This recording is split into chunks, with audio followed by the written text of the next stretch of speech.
UAE ने Britain को आईना दिखाया, कट्टरपंथ के नाम पर मुसलमान निशाने पर। ब्रिटिश कैंपस या सियासी एजेंडा, इस्लाम को डर बनाया गया मगर सच नहीं रुकेगा। आइए बताते हैं आपको पूरी खबर।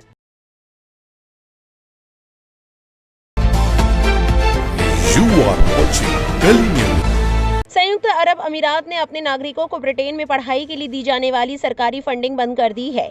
यूएई का कहना है कि उसे डर है कि उसके छात्र विदेश में जाकर कट्टरपंथी विचारों से प्रभावित हो सकते हैं। इस फैसले के बाद ब्रिटेन की यूनिवर्सिटियों को अब यूएई की सरकारी स्कॉलरशिप वाली मान्यता प्राप्त संस्थानों की सूची से हटा दिया गया है। ये कदम उस तनाव के बीच उठाया गया है जब ब्रिटेन ने मुस्लिम ब्रदरहुड को आतंकवादी संगठन घोषित नहीं किया है। ये जानकारी फाइनेंशियल टाइम्स की रिपोर्ट में दी गई है। इस फैसले से सीधे जुड़े एक शख्स ने कहा, यूएई नहीं चाहता कि उसके बच्चे कैंपस में कट्टरपंथी बने। इसके बाद से जो अमीराती छात्र ब्रिटेन में पढ़ाई के लिए अपनी सरकार से स्कॉलरशिप मांग रहे हैं, उनकी अर्जियां खारिज की जा रही हैं। इस फैसले का मतलब ये भी है कि यूएई अब उन शैक्षणिक संस्थानों की डिग्री को मान्यता नहीं देगा जो उसकी स्वीकृत लिस्ट में नहीं है। इससे ब्रिटेन की यूनिवर्सिटियों की डिग्री की अहमियत कम हो जाएगी, रिपोर्ट में कहा गया है। ब्रिटेन के प्रधानमंत्री कीर स्टारमर के कार्यालय ने एक बयान में कहा, हर तरह के कट्टरपंथ के लिए हमारे समाज में कोई जगह नहीं है और जहां भी ये मिलेगा हम उसे खत्म करेंगे। हमारे पास दुनिया की सबसे अच्छी शिक्षा प्रणालियों में से एक है और छात्रों की सुरक्षा के लिए सख्त इंतजाम है। यूएई ने देश के भीतर और बाहर इस्लामी संगठनों के खिलाफ सख्त रुख अपनाया है। रिपोर्ट के मुताबिक साल 2023-24 के शैक्षणिक वर्ष ब्रिटेन की यूनिवर्सिटियों में पढ़ने वाले 70 छात्रों को संभावित कट्टरपंथ के शक में सरकार के विशेष सुधार कार्यक्रम के लिए रिपोर्ट किया गया था।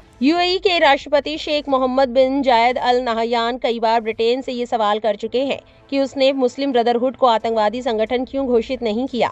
स्टारमर सरकार ने पिछले साल कहा था कि इस मुद्दे पर करीबी नजर रखी जा रही है। इस खबर पर पॉलिटिकल एनालिस्ट अहमद शरीफ अल आमिरी ने एक्स पर लिखा, वेस्ट कभी नहीं सुनता। वहीं इस पर एक एक्स यूजर ने जवाब देते हुए लिखा, पश्चिमी देशों में इस्लाम की जो गलत तस्वीर दिखाई जाती है वो अब सिर्फ जानकारी की कमी की वजह से नहीं है। अब ये जानबूझकर की जा रही एक साजिश बन गई है जिसमें पैसा, मीडिया और राजनीति शामिल हैं। दुख की बात यह है कि इसमें कुछ अरब देश और लोग भी शामिल हैं, खासकर यूएई से जुड़े कुछ लोग जिन्हें इस्लाम का साथ देना चाहिए था। इन लोगों की चाल ये है कि वे इस्लाम को सीधे आतंकवाद से जोड़ देते हैं, फिर मुसलमानों को अपनी बात रखने का मौका नहीं देते। इसके बाद वे एक नया इस्लाम दिखाते हैं जो बस सरकारों की बात मानता है और सवाल नहीं उठाता। पश्चिम में इसे सुधार और नरमी वाला इस्लाम कहा जाता है, लेकिन असल में इसमें इस्लाम की सच्ची रूह ही खत्म कर दी जाती है। असल में इनका मकसद आतंकवाद से लड़ना नहीं बल्कि लोगों की सोच को दबाना है। ऐसा इस्लाम जो जुल्म के खिलाफ बोले, गरीबों और दबे कुचले लोगों के साथ खड़ा हो, उसे खतरनाक माना जाता है। इसलिए उसकी जगह एक खामोश इस्लाम पेश किया जाता है जो ना गलत के खिलाफ बोलता है और ना ताकतवरों से सवाल करता है। इस सोच को फैलाने के लिए मीडिया, सेमिनार, थिंक टैंक और कुछ चुने हुए लोगों को पैसा दिया जाता है। बताया जाता है कि इस्लाम ही समस्या है और सख्ती ही हल है।